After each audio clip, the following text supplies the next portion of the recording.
Welcome to the France 24 debate. I'm Mark Owen. Israel decides. A fifth election in 4 years. That symbolises the political stalemate in the country. Prime Minister Yair Lapid hoping to remain in place. Of course, this wouldn't be happening if his coalition hadn't collapsed back in June. And one to watch, as always, on the other side of the political spectrum, Benjamin Netanyahu, tipped by those in the know to make yet another comeback. Just to remind you, he is, of course, Israel's longest-serving Prime Minister. The people here will correct me if I'm wrong, 12 years, I think it's actually the time he served in power. There are many who say Israel's proportional representation voting system does nothing for stability in the Knesset. And if the system doesn't work for the politicians, imagine the frustration felt by those who feel left out, ignored by the whole process. The 1 million Palestinian voters, 17% of the Israeli electorate. It's predicted less than 40% of them will actually bother to cast a vote. But their parties could yet have a say in who leads the country. Well, here to discuss what's at stake, not just for Israel, not just for the Middle East, but for the world, of course. John Linden, Executive Director of the Alliance for Middle East Peace. John, thanks for joining us here in the studio. On the other side of our studio, but not necessarily against, everyone here gets an even say. Mark Lefebvre, member of the Meretz Party. Thank you, sir, for joining us. Great to see you. Pleasure. We have guests joining us from afar. First, in Tel Aviv, Dor Halap, a Likud party consultant. Dor, in Tel Aviv, thanks for being with us. Before we let you guys loose to talk about the situation, let's take a look at the story so far.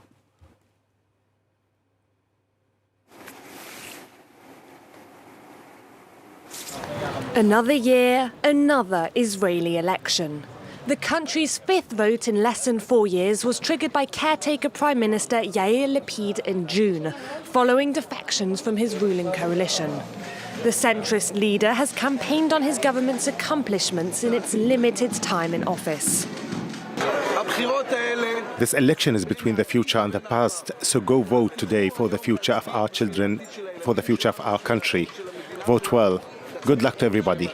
Thank you very much. Lapid's governance of right-wing, left-wing and centrist parties share little beyond their opposition to former Prime Minister Benjamin Netanyahu, who is vying for a comeback despite facing a corruption trial. He was forced from office last year after 12 years in power. We don't want a government with the Muslim Brotherhood who support terrorists and deny the existence of Israel and are pretty hostile to the United States too. Netanyahu is banking on his far-right ally Itamar Ben-Gvir, whose ultra-nationalist rhetoric has seen a sharp rise in popularity. But many citizens are disillusioned by years of political turmoil. I don't think anything will change. It will be the same, a tie, and the smartest one will form a government. I'm doing my duty as a citizen, and I hope that these elections will be the last ones for the next 4 years. After the votes are tallied, the parties have nearly 3 months to form a government.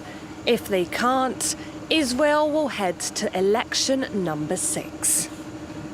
Voting continues, and of course we're watching for all developments. Let's get the debate underway here at France 24. Dor Halap, Likud party consultant, joining us from Tel Aviv. Can I bring you in first, sir? Just sort of welcome you to the programme. There are those who say that your man, Benjamin Netanyahu, will be making a comeback. Is that really on the cards, or is this just something that yourselves have managed to spin to create that kind of illusion? Tell us what you think. So first of all, in Israel, usually the best spin to use is a pessimistic way of looking on the things, because the Israeli citizens, if they think that their party is in a bad situation, they all run to the ballots and vote more. So showing a victory kind of way, it's not a good plan here in Israel. But if we're talking about the data that we see for now, so for this hour, which is 8:15 Israel time, we have the latest update from 19:00, 7 in the evening, and we see that the turnout is very high, which means that there is a good chance that one of maybe the Labour Party or maybe Meretz Party will not cut to pass the threshold and get seats in the parliament at all. If this will be the situation, Netanyahu will be able to form a stable government. If it's not going to happen, I believe that we will going to stick into this stalemate for the next few months, because I understand that in the Arab cities and villages, the turnout is also very high, and they will have many seats, which is not, they will not go with Netanyahu. So it seems to be that only if the turnout will be high enough that Labour Party or Meretz Party will not pass, that's the only situation when Netanyahu is able to form a government.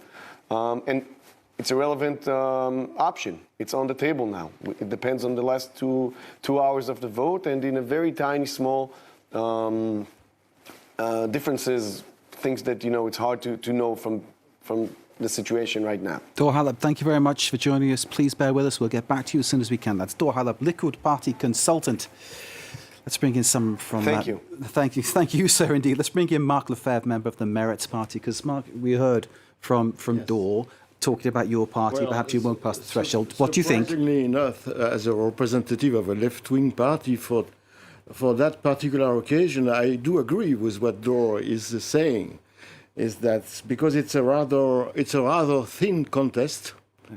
And I haven't brought a crystal ball with me, so I'm absolutely unable to predict what will be the results. And even I think the first preliminary results we will have in 2 hours will not be that accurate. And we will have to wait a lot of hours, especially after counting the ballots of the army, because as a representative of a moderate party, I have to emphasize that the ballots from the army are usually more moderate than the people from the backside. Okay. The more you are in contact with the conflict, the more you realize that the conflict needs to be solved. So sometimes the army ballots are more moderate than the that is fascinating. Normal population. I'm sorry to cut in. Yes. That's fascinating because in France, for instance, I think it's a fact that, you know, police, army, soldiers, whatever, would vote more to the right. You're saying it's in Israel is different. Well, I don't know if you have noticed, but one of the last advertisements during the campaign, you've seen a pictures of all those relatively old senior officers of the Mossad and the Shin Bet. They are all above 75, 80, and they are all standing and sitting and calling the people to vote for Meretz. Because in Israel, you have to realize that the people who have been in daily contact with the Israeli-Palestinian conflict, even if they start to work in the security organization, they come with a rightist approach. They converted to a more moderate and more active approach towards the solution of the Israeli-Palestinian conflict, because they see that the only way for Israel to ensure its future. So in general, the people who are working in the security business, in the defense establishment, are much more moderate than the people working in the backside. Okay. Mark Lefebvre of Meretz, thank you. We've got Dor Halab of Likud, who's in Tel Aviv listening to this. Here on the other side of our studio is John Lydon of the Alliance for Middle East Peace. John, what's at stake in this election? Fifth election in 4 years.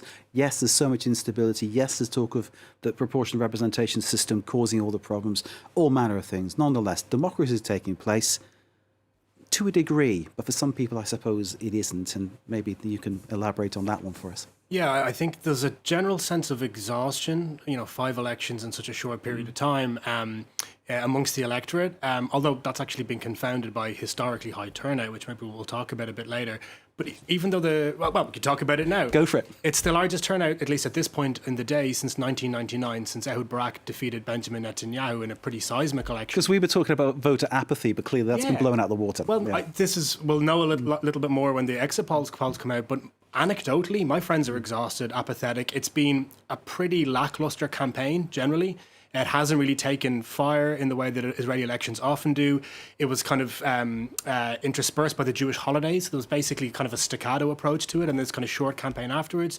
Yet we have more Israeli Jews voting than at any time since 1999. Now, what's worrying for democracy, I suppose, is that the Palestinian Arab minority in Israel, who make up around 20% of the citizenry, are voting, at least at this stage of the day, at around half the rate of Jewish Israelis. That's 1 million voters, 70% of the electorate. 40% of them, it's predicted, they won't even bother voting. It seems to be that way. Now, what's really interesting is that in the last election, so number 4, it was at 45% was the final turnout for Arab Palestinian citizens.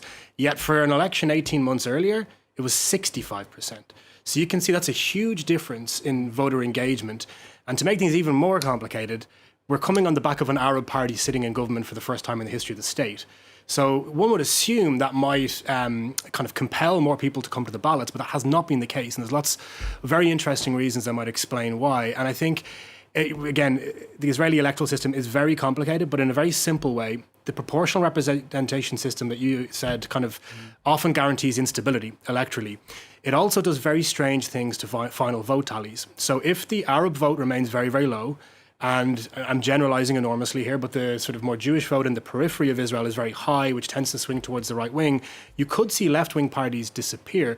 There are 5 parties close to the 3.25% threshold, and they could not be in the Knesset in a few weeks' time as a result of today's election, and their votes are then redistributed proportionally across the wider vote tally. So I suspect the exit polls we get at 10 o'clock Jerusalem time will actually only give us the opening sort of clue as to the way in which the seats will finally be tallied tomorrow and into Friday, I suspect. Indeed. Let's just take a listen now to some voters from the Arab Israeli community. Now, we've just been discussing how in many ways it seems, I wouldn't describe it as a boycott perhaps, but maybe the statistics will tell the story by the end of the day, but it looks like Arab Israeli voters are less enthusiastic about this election than anybody else. Honestly, it's a worrying situation because Arab citizens are boycotting the elections. It's also worrying because the far right will win this election and become a strong force. I am worried for the results. I hope that Arabs will succeed in securing, if not 8, hopefully 12 seats in the Knesset.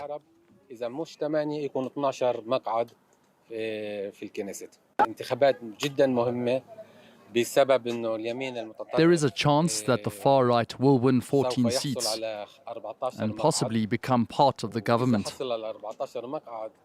Meanwhile, the Arabs of Israel are facing tense times, and they might get 4 or 8 seats, and if God wills it, 12. In either case, the situation will be difficult for Arab citizens in Israel.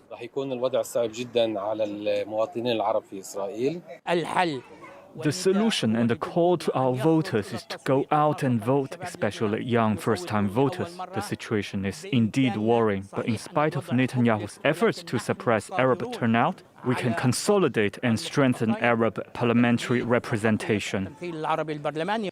Some clear accusations there about Benjamin Netanyahu. Let's go to Dor Halap to get a comment on that. Dor Halap is a Likud Party consultant. Dor, we heard you speaking earlier in a very fair, I think, assessment of the situation. Give us a reaction to what you just heard from the Arab Israeli sector there.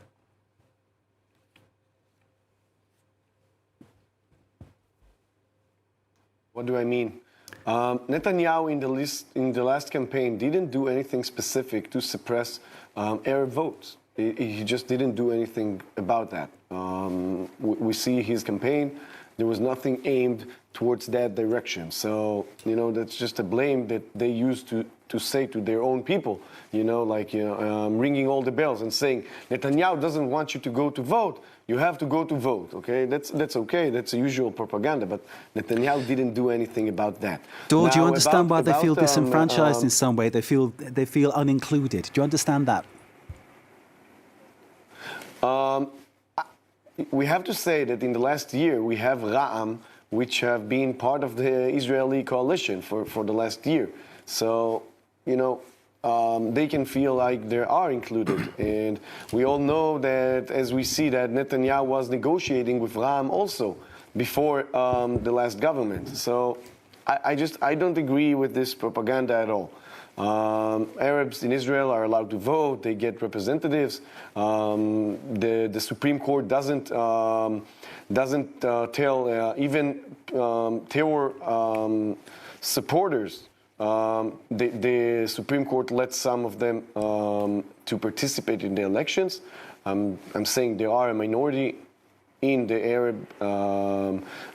Arabic representation that are supporting terror, and they still have the option to participate in the elections and get elected. So I don't agree with that. Now, specifically about the right-wing parties, Bezalel Smotrich and Itamar Ben-Gvir. So it's important to say Bezalel Smotrich already have been part of the government. He was the Minister of Transportation. Ben-Gvir is not what he used to be 25 years ago, as far as I understand. He's much more moderated than he used to be. And it's also important to say that the most of the issues that they care about, this right-wing party, is about the legal system in Israel, internal issues, not things about Arabs in Israel. Not at all. They don't really put their things on that. They mostly speak about security, okay, outside, and all this issue with the legal system in Israel, which should have been fixed and in the close future. I believe that many of the Israelis care about that very much, because they feel like in the last few years we have been put into this political crisis mainly because of legal intervention that shouldn't have been happening. That's about that. Can I stop you there? It's important to say about... yes, briefly, please, yes, sir. definitely. Briefly finish what you're saying. Sorry.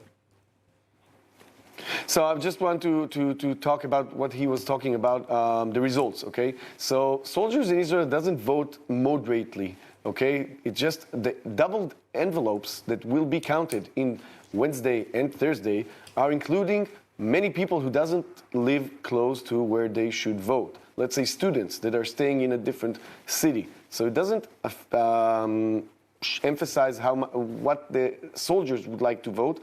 It's all the double envelope. What do you mean by double envelope? People. What do you mean by double envelope? If you live, I will explain. If I'm a soldier and now I'm in next to Be'er Sheva and my address is in Tel Aviv, I vote in a double envelope. I put my thing in the balut, what I would like to vote, let's say Bibi, and I put it in a second envelope, which is being sent to the Knesset. And they count those envelopes, and they need to check that this person didn't vote twice in his own city and his own special balut place, okay? Did I explain myself correct? No, that's as I understand it. That's the correct practice. It's not fraudulent, because the way I understood it was the wrong way round. So I apologise. I apologise for my misunderstanding, and you've completely explained it clearly. Dor, I need to stop you and bring in one of the other guests, but I will come back to you, sir. Okay, no problem. Thank you so much indeed. That's, no problem. Dor Halak from Likud there in Tel Aviv. Thank you. Mark, could I bring you in to sort of give us more of a sense of the kind of the Meretz feel about how the Arab-Israeli population is treated? Well, we can switch also to other topics. Of course. I note I was fascinated to hear those fairy tales about Ben-Gvir and Mostrich being moderate and more moderate. I think the people know who we are talking about and what are their extremist and positions about the position of the Israeli Arab society in particular. So it's interesting to come here and to hear so many fairy tales about the fact that Smotrich is a moderate. But being serious, I think one of the key issues is, for a representative of a moderate or left-wing party, is to look at the evolution of the demography of the Israeli society. The population, the Israeli Jewish population in the settlements or in religious neighborhood have a very high birth rate, even higher birth rate than the Arab Israeli communities. And so if we look 20 years ahead, this demography is not in favor of the moderate and left-wing wing of the political opinion. That's one factor that we have to take into account and that we already feel. The second thing is that, in fact, I think the key issue to maintain the democracy of Israel and to be, for Israel to become really a state of equal status for all the citizens is to have the Arab population more involved into the political scene, not only as representative in the Knesset, but also as member of ruling government in order to defend the rights and the motivations of the Arab population, which is not the case. And I think even the moderate and left-wing parties in Israel, Jewish parties, have been very uncertain about this fact, and there is only a slow and very slow evolution towards accepting the fact that the Arab Israelis have their role to play, not only as representative in the Knesset, but also as active members of ministries in the future ruling government. And that's the key in order to assure that Israel will stay and even be more a democratic state than it was in the future. Mark, thank you very much indeed. We have another guest who's joined us in Tel Aviv. He's Tal Elowitz, public policy consultant, former Labour faction director at the Israeli Knesset. Tal Elowitz, thank you very much for joining us here. I know you've not been able to follow what we've said so far, so let me bring you into this debate and welcome you very much and thank you for joining us by asking you, about what are you expecting from today? What are you expecting from this election? Well, first of all, I would like to say that we see a very nice turnout. People are going out to vote, and for me as an Israeli, it's something that I'm pleased to see. I'm pleased to see that people are not had enough of elections and democracy and want to participate. So this is the first thing that I would like to emphasize, that people go to vote and they still have an hour and a half to still go on and voting and maybe to break the turnout records of the last millennia. So this is the first thing. The second is that we all look for 10 p.m. For the exit polls and to see in which direction this night will go on. Do we have decisive results after endless rounds? I think, like many Israelis and also as a Labour member, I do hope that we will see decisive results to either side, but that we will see Israel go into some stable phase. Even if that decisive result, Tal Elowitz, means that it's Benjamin Netanyahu who is yet again Prime Minister? Well, we've been in the opposition for many years and prevented Netanyahu and his peers to do things that we thought that they are not good for Israel and Israeli policy. And we can do it again if we will have to, and we will fight it if there is a need. One thing for sure, that Israelis are going out to the to the ballots, they go out to vote, and there is a democracy in running here, and we will get obviously the result that the people will vote. Tal Elowitz for now. Definitely. Thank you very much indeed. Please bear with us, so I'll bring the other guests and get back to you as soon as I can. John Linden of the Alliance for Middle East Peace. Democracy in motion, as Tal said, and we've got to obviously respect that that is happening. And we've got to respect the voices of the people. But nonetheless, is there something about Netanyahu, and I know that Dor Harlap will want to speak about this one, so we'll get to him next. Is there something about Netanyahu that plays on this division, that plays on these things, that pushes towards, well, basically away from the idea of peace? Well, I mean, we live in an era of very divisive politics globally, and I think Netanyahu has been a master in pioneering some of that, and it's a completely legitimate way to campaign and to govern as well. I mean, it obviously has cascading consequences, but I think he's shown many other leaders around the world and aspirant right-leaning politicians how to win elections in tightly contested countries. However, I want to be clear, the Alliance for Middle East Peace, we are a network of 160 organisations, left, right, religious and secular. We obviously do not take a position in partisan elections in Israel, but we do have values, and our values are around peace, democracy and equality. And I want to say that Itamar Ben-Gvir, who was mentioned a little bit earlier, and this sort of new insurgent, quite far-right movement in Israel, which has its roots in a previously outlawed movement led by Meir Kahan, who was a convicted terrorist from the United States, who ran in the Knesset in Israel. That is something different, I think, that needs to be discussed in moral and values-laden terms, not just in arch political terms where everything is up for grabs. And I think it's important, something Mark mentioned about demography or about youth. What we're seeing is a huge youth surge for Itamar Ben-Gvir, right? So he got 6 seats in the last Knesset. It's now likely that he's polling between 12 and 14 seats, which is a huge increase in a little over a year and a half. We're seeing turnout, as I mentioned, that's almost inexplicable, considering how tired everybody is. And I do wonder, as someone who lived in the UK during Brexit, whether that's a lot of first-time voters and lapsed voters coming out and voting for the first time.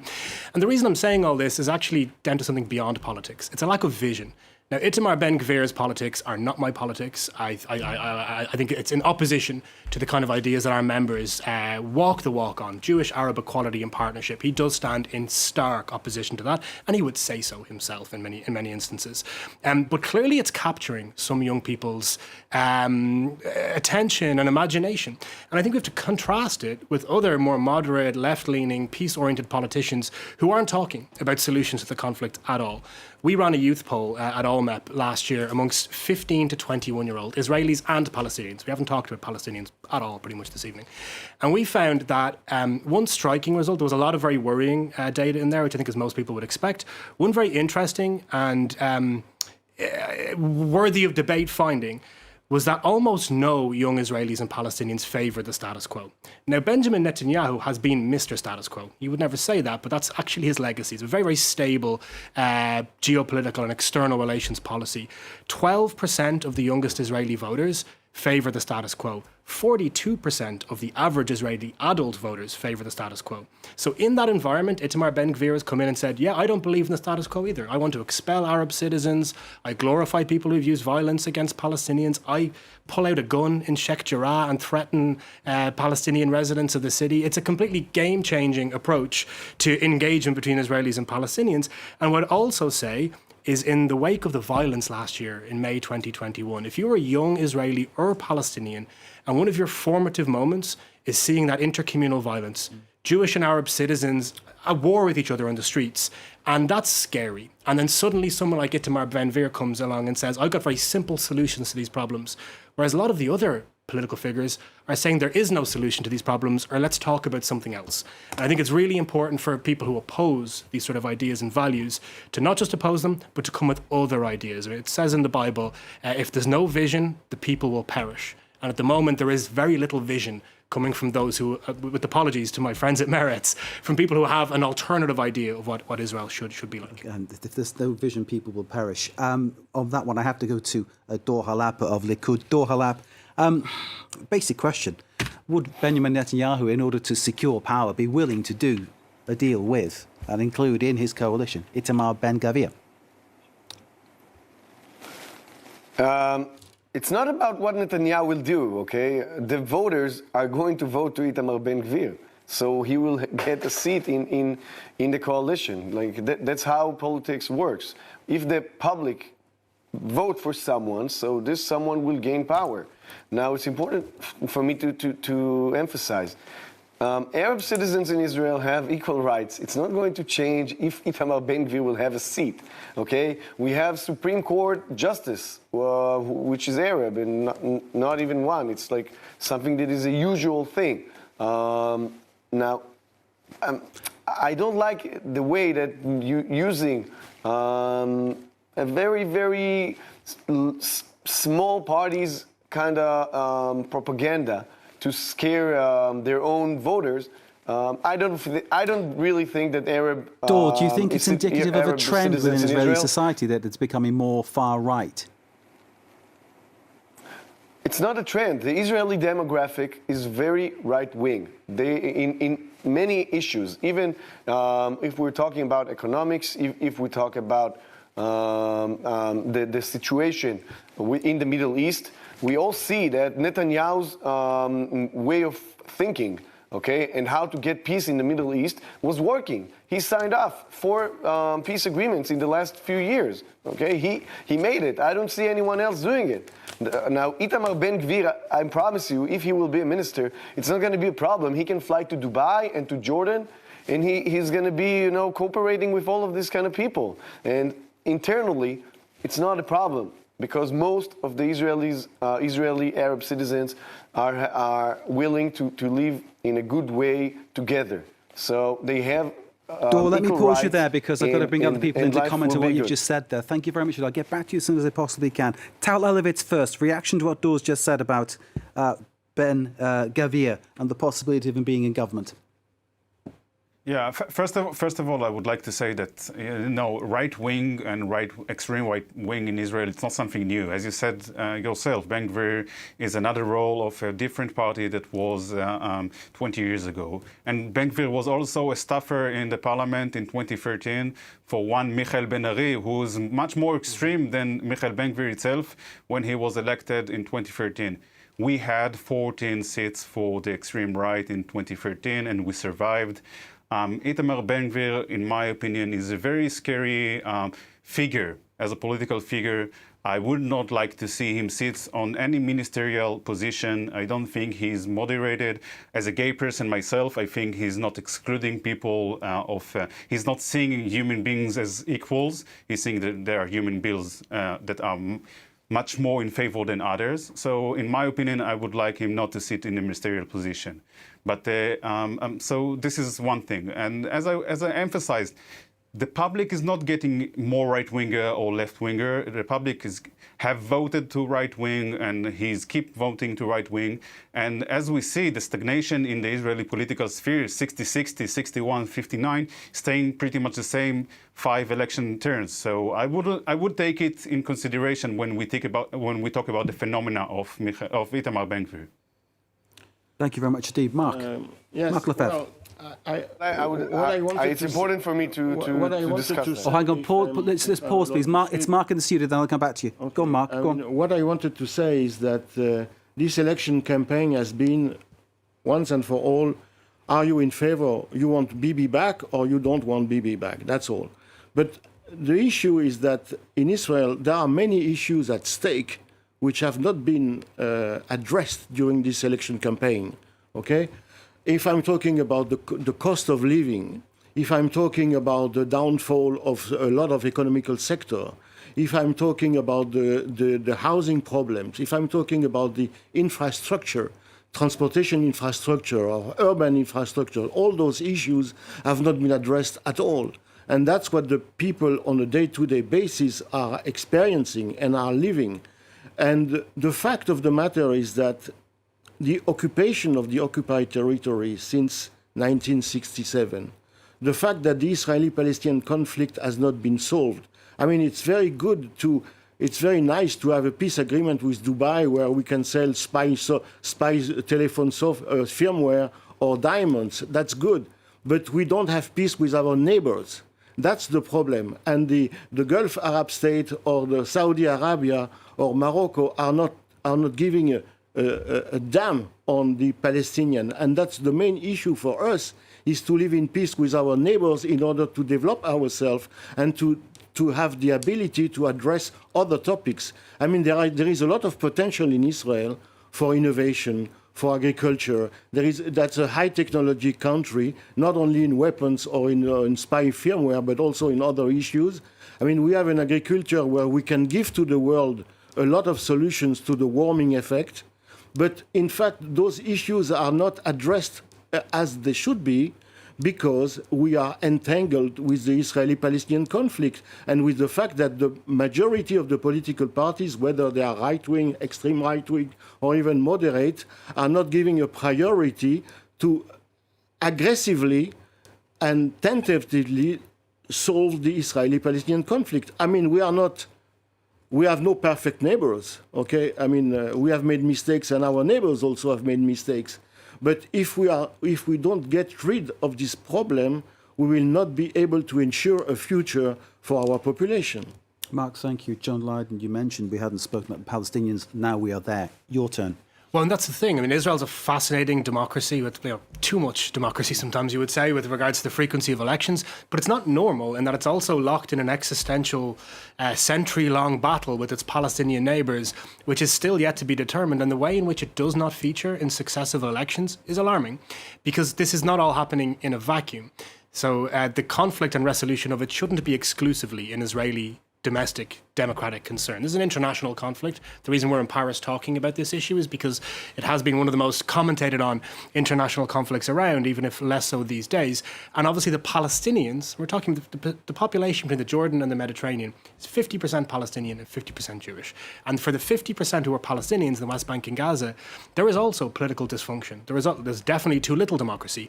And there are young people who are a mirror image of what we're talking about currently in Israel. So for all the young people going towards the extreme right in Itamar Ben-Gvir, sick of old politicians and looking for this disruptive new vision, there are sadly also young Palestinians. You've got to remember, the average age in Israel is 29, so it's younger than Europe in general, but the average age in the West Bank is 20, and it's 16 in Gaza. This is one of the youngest societies in the world. And we've had, in recent weeks, very little of this in the election campaign, but an unprecedented year of violence has come to a culmination during the olive harvest, where there's daily attacks and retribution taking place, new militias that are popping up all over the West Bank, particularly in the north, which are drawing very, very young men towards them who don't remember the Second Intifada, definitely don't remember Oslo, and are being seduced, again, by people who are saying we have a key to breaking the status quo, and it's with violence and extremism. Now, the depressing point is that unless we, and I mean we very broadly here in the international community, who owe a lot of the responsibility for the current failures, do something to intervene, this is all going to get more difficult as those younger people, as Mark mentioned, in both societies begin to enter each electorate and drive politics, as the world is increasingly distracted with other very important issues, and as the possibility of two states looks more and more remote. So the wake-up call, I think, from the outside is to try and get the conflict back on the agenda, and for us internationally to really support movements that are bringing the people together. Because the separation, the dehumanization, the mutual racism with Palestinians and Israeli Jews both rejecting the legitimacy of the other to be on the land, this is a time bomb that is going to make this conflict much more dangerous in the future than it already has been in the past. So the work of our members, for example, bringing together Arab and Jewish citizens of Israel to try and make sure the kind of violence we saw last year does not break out again, and our other members bringing Palestinians in the West Bank and Gaza and Israelis inside Israel together, that needs to be put on steroids. And that, I think, will produce the sort of ideas, the movements, the relationships that genuine conflict resolution is going to require. And ultimately what happens in the Knesset, or if we ever have Palestinian elections again, are lagging indicators for what's happening in society. And right now we're getting alarm bells, but if we see things change within society, I'm very confident that electoral politics will eventually follow.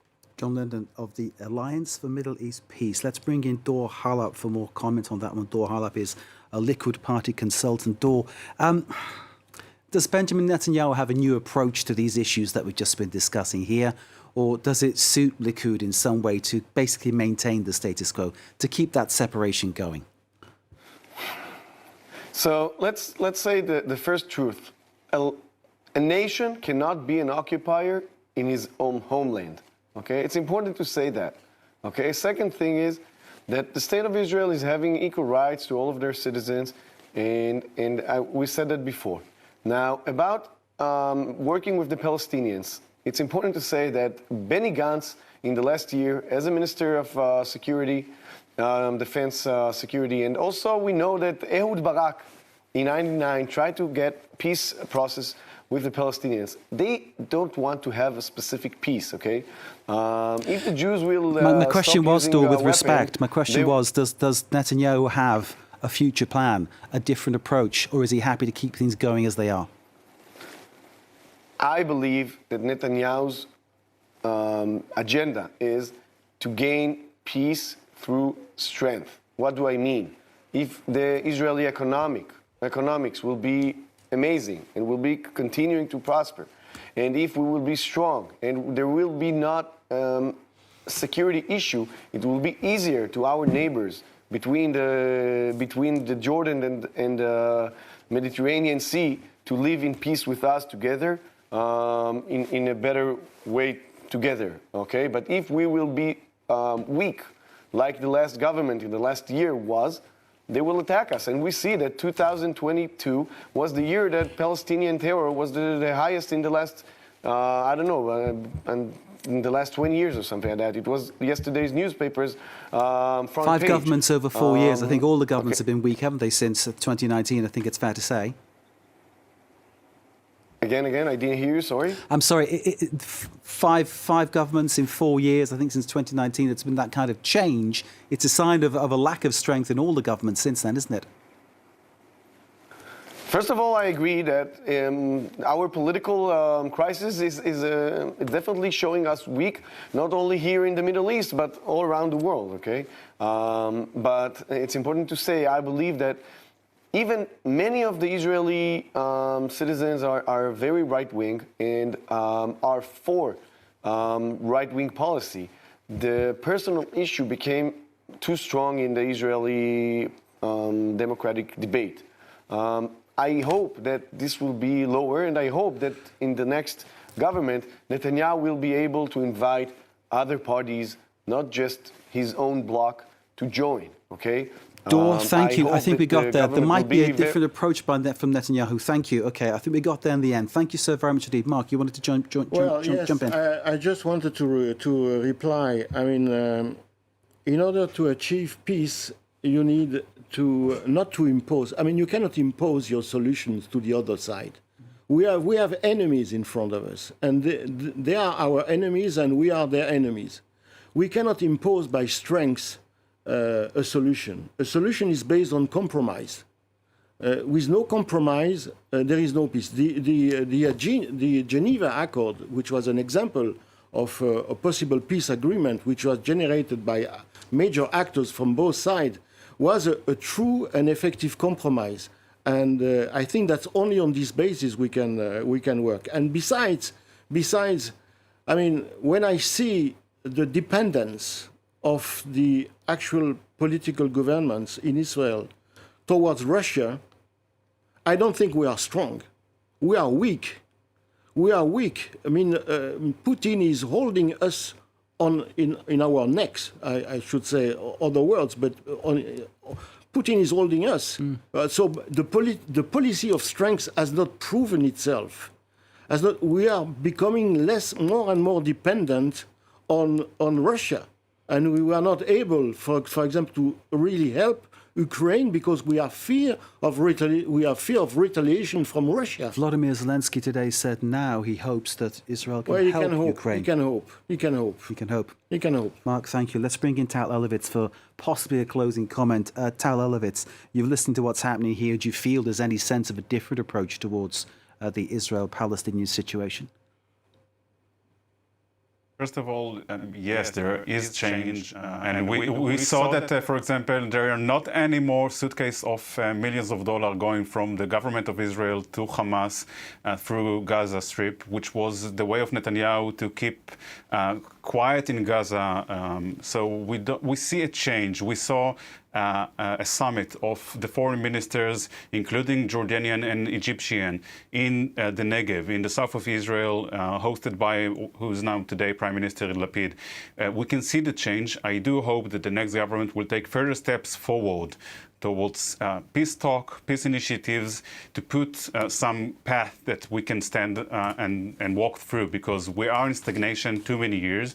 And obviously I'm representing the Labour Party. We are strongly advocate for two-state solution and fair and peace living one aside each other, yeah.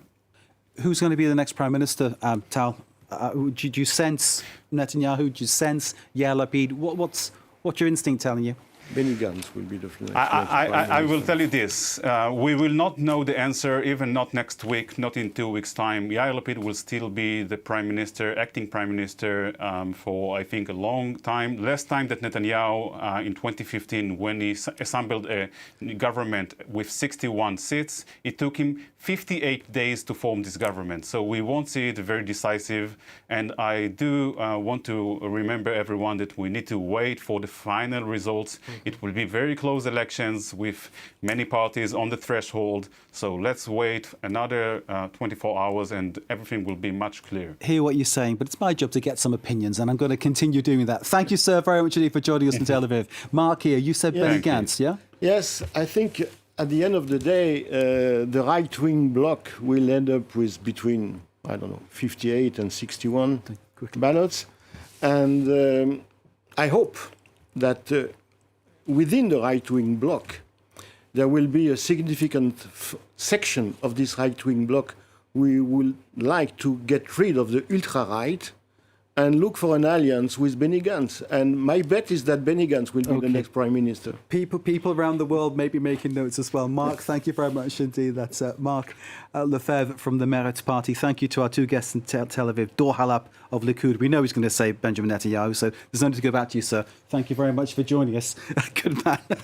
Tel Aviv as well, who's telling us to wait, and John Linden here from the Alliance for Middle East Peace. Thank you, sir, for giving us your very, very sharp analysis. Thank you all for watching. Stay with us. Of course, we'll bring you all the news, all the reaction as it happens. Stay with TN France 24.